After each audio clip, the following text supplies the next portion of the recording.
Hey guys, Gino here. Today I have something really special. The Colt Python Revolver is one of those holy grail guns, at least for a lot of people who really love revolvers, and I really love revolvers. The Colt Python has been something that I've wanted for quite a while and just haven't been able to afford or haven't want to, put the money down on it. So I came across a deal a few days ago. A guy had a Colt Python and he was willing to trade for my Nighthawk custom 1911, and I actually even had to add a little bit of money, but I went ahead and pulled the trigger and made the trade. So today what I'm going to talk to you about a little bit and fire just a little bit is the Colt Python in Royal Blue with the 6-inch barrel. This Colt Python was made in, according to the serial number, was made in 1979, so it's 40 years old. And this one has been fired. You can see the, kind of the faint turn line. It doesn't look like it's been abused, but it's definitely been fired. The finish is in real good condition. This Royal Blue is just, it's amazing. If you've never seen one of these in person, it's something you really need to see. But like I said, this one, it does have the original grips. They do have just a little bit of wear, around the edges, and there's a little ding in them here. But overall, this gun is just in really great condition, and it is clear. I know, you guys always worry about that. I don't want to scare anybody. So, a little bit about the Colt Python. 1955 is when the Colt first produced the Python. Initially, they had two master gunsmiths that Colt used to build the Pythons. So that first year, 55 to 56, I think there were only like 300 produced, which, they became so popular that by 1969 there had been like 100,000 produced, but that first year there was only 300. The process to build the Python is one of the things that makes it really famous. It's all put together by hand, and the polishing is a really big deal. So the initial ones were 6-inch. I believe they were 6-inch, and then they went to the 4-inch, and then they did have a 2.5-inch and a 3-inch. The 2.5-inch and the 3-inch are very valuable. They were only made in limited production, and there is a joke about the 2.5-inch. I don't know if it's true or not. I read it somewhere that the gunsmiths, made it a 2.5-inch barrel. They made a 2.5-inch Python to kind of do a joke on management, and they showed it to one of the Colt managers, as a joke, and apparently he fell in love with it and said, "This is awesome." The reason that it would have been more of a joke is that back then a 2.5-inch barrel firing the .357 Magnum, which is what the Colt Python is, the caliber it is, just wasn't kind of reasonable to them, so it was kind of a joke. But obviously, joke was on them. Manager said, "Make some." So if you run across a 2.5-inch or even a 3-inch, I don't know the numbers they produced on the 3-inch. I saw somewhere they were, a bunch of them, or like 100 of them were sold in California or something, special edition. Those are pretty valuable. The 6-inch like I have and the 4-inch are the more common. They produced the most of those. In 1980, they did produce 8-inch barreled Hunter version. I don't know if they came with the scope or not, but I know people put scopes on them. Wouldn't surprise me if they, Colt did sell them with a scope, or maybe just the rings. But there are a few of those out there. So like I said, I'm probably running too long already talking about the handgun, but so let's just talk, you know, when you say this is the Holy Grail, or people say this is the Holy Grail, you know, what's special about it? That should be the kind of the first question.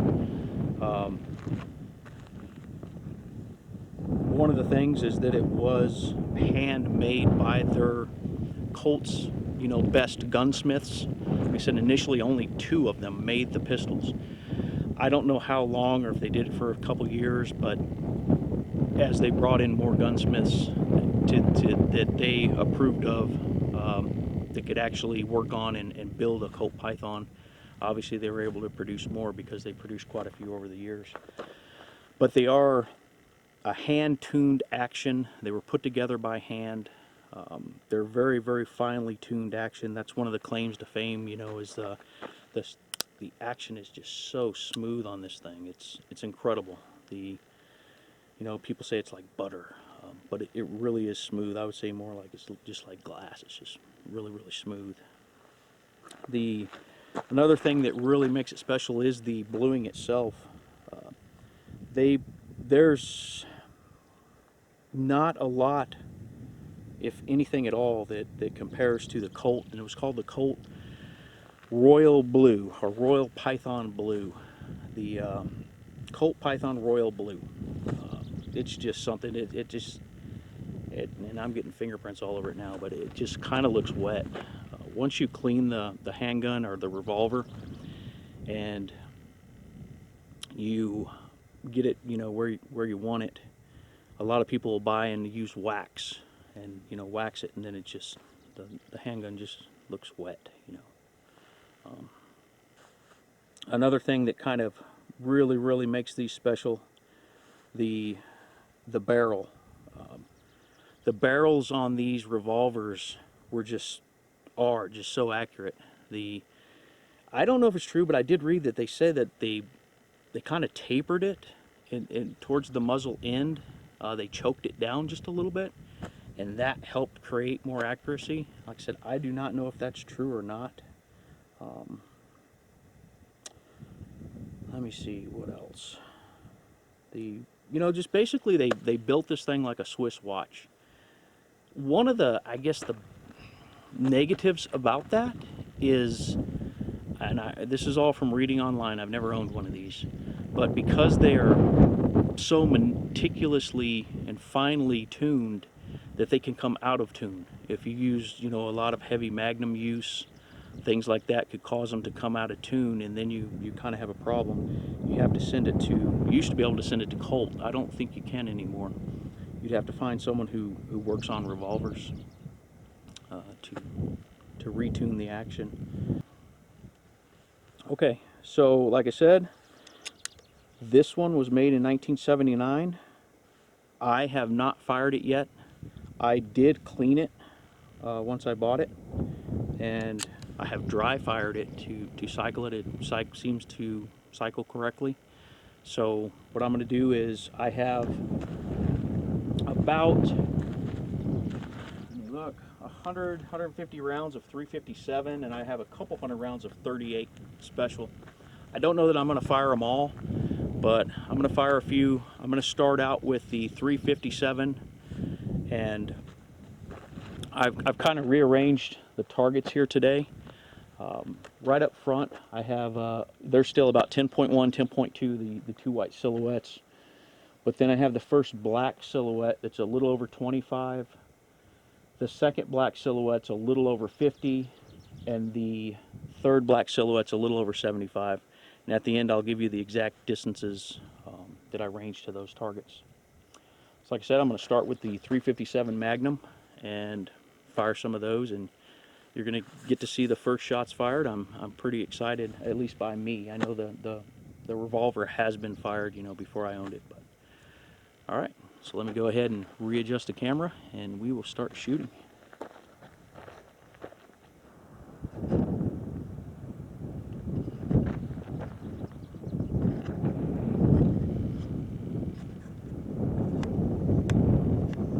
All right, first I'm going to be shooting the 357. It's the American Eagle 158 grain jacketed soft point.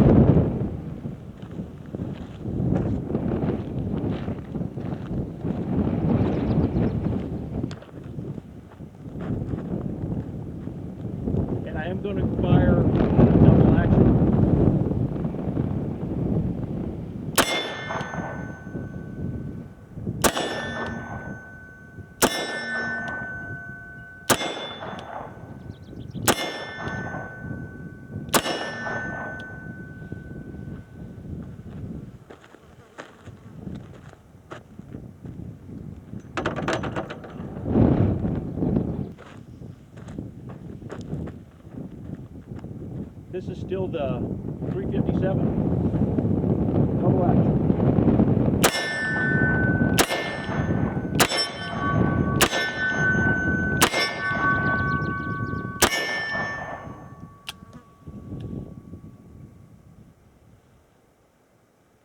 All right, so it's my flinching. Stop flinching. You know, if you don't flinch and catch yourself like on an empty chamber, you don't know you're flinching. So I think in every one of my videos I've caught myself flinching just a little bit, and that'll help me to not flinch. Hopefully, that's the theory anyway. I'm going to try some single action still with 357.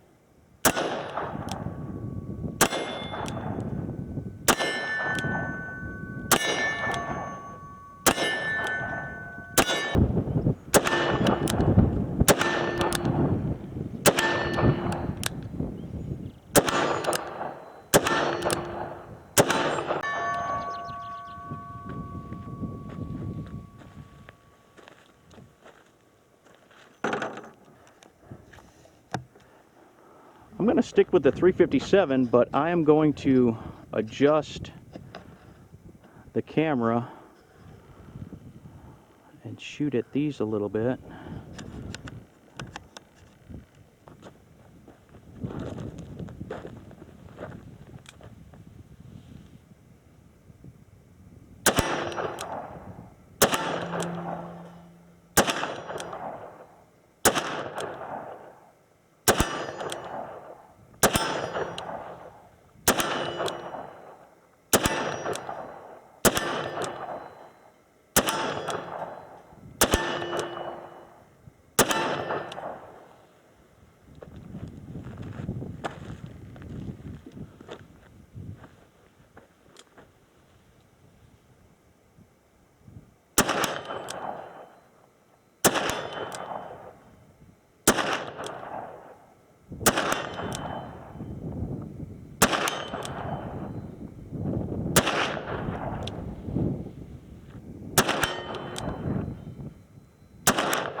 I tell you, this Colt Python, like most of my guns, it's more accurate than me. So what I'm going to do is go back to these little over 10-yard targets, and I'm going to switch to 357, or excuse me, what I fired so far is all 357, so now I'm going to switch to just the 38 Special. So the 38 Special I'm using today is the Remington UMC 130 grain full metal jacket. And like with the 357, I'm going to start off double action initially.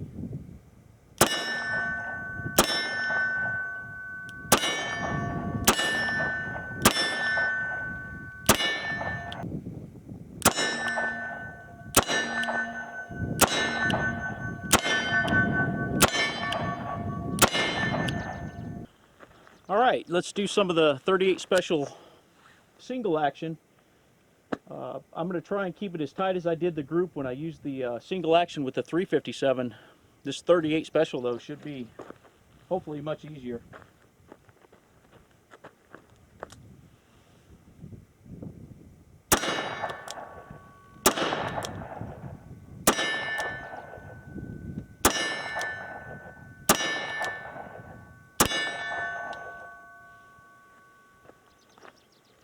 definitely easy to keep a tight group with the Revolver and the 38 Special. The 38 Special has such a soft recoil impulse compared to the 357. It's really great. So now what I want to do is take this back out, and I'll do the same thing I did a minute ago. I'll do at least one cylinder each. Maybe 2 cylinders each, who knows. At the 25, 50, 75, a little over that.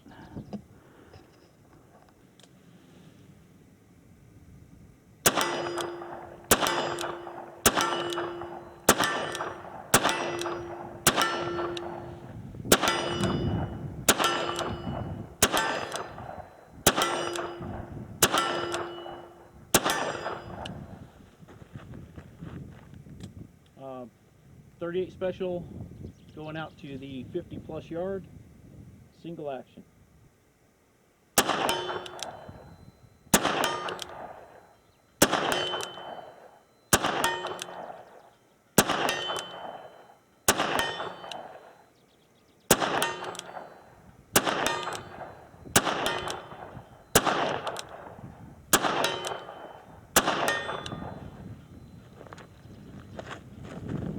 1 more cylinder.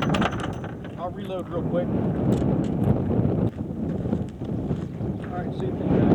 38 Special, 50 plus yards.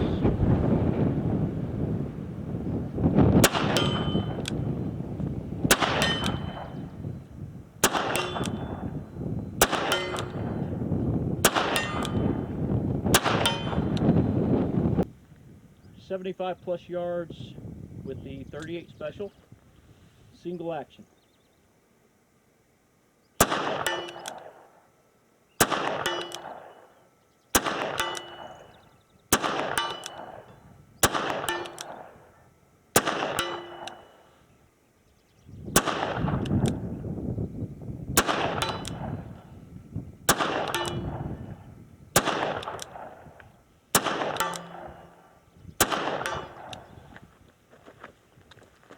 I'm going to quickly reload.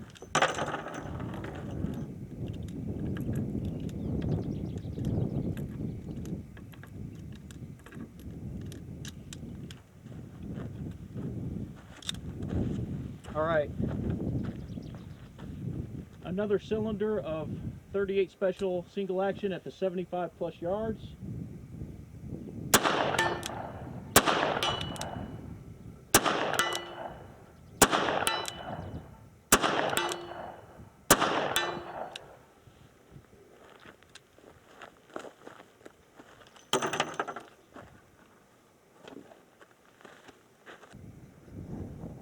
Alright, let's zoom out of there.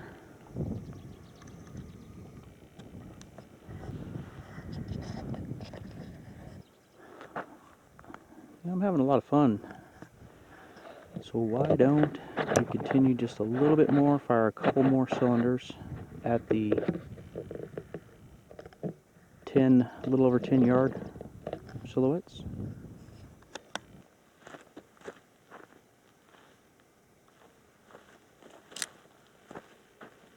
.357 Magnum.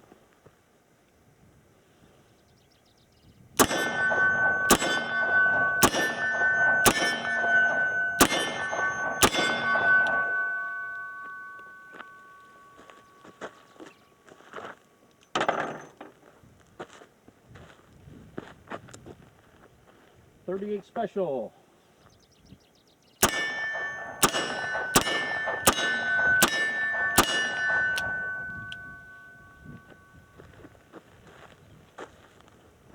All right, let's pull out of there. I'm just having a lot of fun, guys.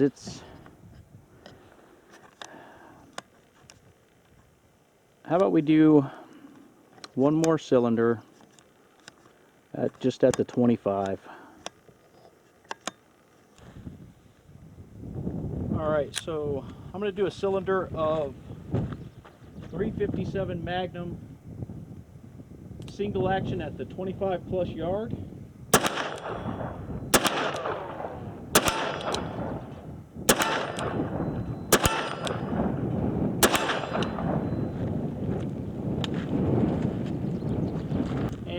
finish it off, I think, with the last cylinder, 38 special, and 25 minutes.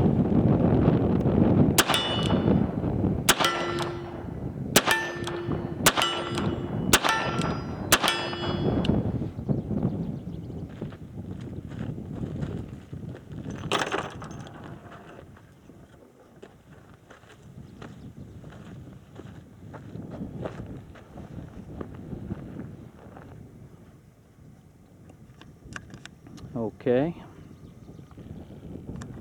let's pull back here.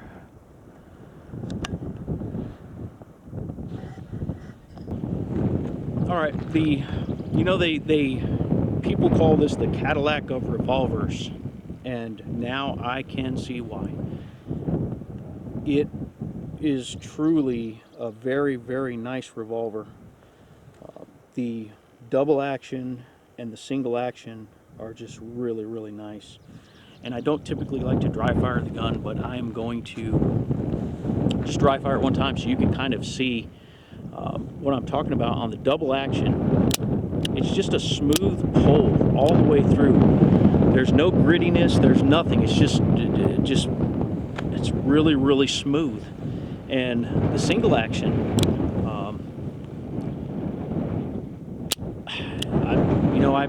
I guess I'd have to say it's like 2 pounds, 2.5 pounds. It's just really, really light. I can't be certain of that without, having something to test it. But I fired about 100 rounds of 357 Magnums and about 100 rounds of the 38 Special. And, I was very nervous when I traded this gun because I met the guy in another city and I traded my Nighthawk custom 1911 for the revolver, and I did get to see it, and look at it while we made the trade. But I was very nervous coming out here that there might be a timing issue or, something unforeseen that it didn't function properly. So these truly were the first shots that I fired with the revolver. And like I said, 100 rounds of 357, 100 rounds of 38 almost, and it functioned flawlessly, no issues. The other thing I will say about it is Colt billed this as a target revolver, the best target revolver at the time. That's what they were shooting for in 1955 when they debuted the Colt Python, and it functioned flawlessly today. The misses out there that I had today are all on me. They're not the 357. They're from me flinching or not doing, following through with the basics as I squeeze the trigger. So I didn't point this out, but this one has the ramped front sight that is serrated, so it's a blacked out target sight. All the early models of the Pythons, I guess, had this sight. At some point they switched over and they put the little red ramp insert, kind of like Smith & Wesson does. I don't know the years or the specifics of when that happened. The back of the sight does have the little half white box outline. It is adjustable for elevation and windage. I'm not going to be adjusting it. I don't have any issues with the accuracy of the handgun, at least as I fire it. Like I said, any misses out there on me, they're not the handgun. I either flinched or didn't just follow through with the basics. Okay, I'll give you one last look at it. It is definitely really, really dirty, but I will clean this thing up, make it shine. And what I will not do is put it in the safe and not shoot it. I have to shoot it. It is such a fine revolver. It is so accurate. I'm one of the people that are just going to shoot this thing as much as I can. It's a wonderful revolver. No issues whatsoever, and it's beautiful. That royal blue, man. Okay, so the last thing, for anyone who wants to stick around, I will go ahead and give you the specific distances to the targets as ranged with my SIG Kilo2000 laser rangefinder. So first, right up front. Front left is the two white silhouettes, 10.1 yards. The closest black silhouette there, or the first black silhouette as we start moving out, is at 25.5 yards. The next black silhouette right there is at 53.3 yards. So just a little over 50 yards. Sorry about shaking the camera around. Okay, and the last target right there is at 77.6 yards. 77.6.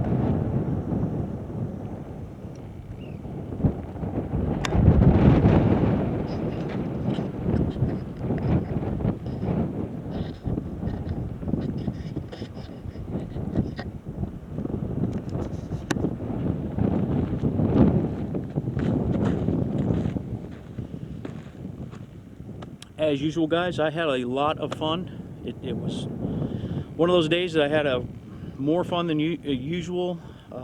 Colt Python, I got to fire an iconic revolver, and it was just accurate and smooth and everything you could ask for. All right, that's about it. I will see you next time.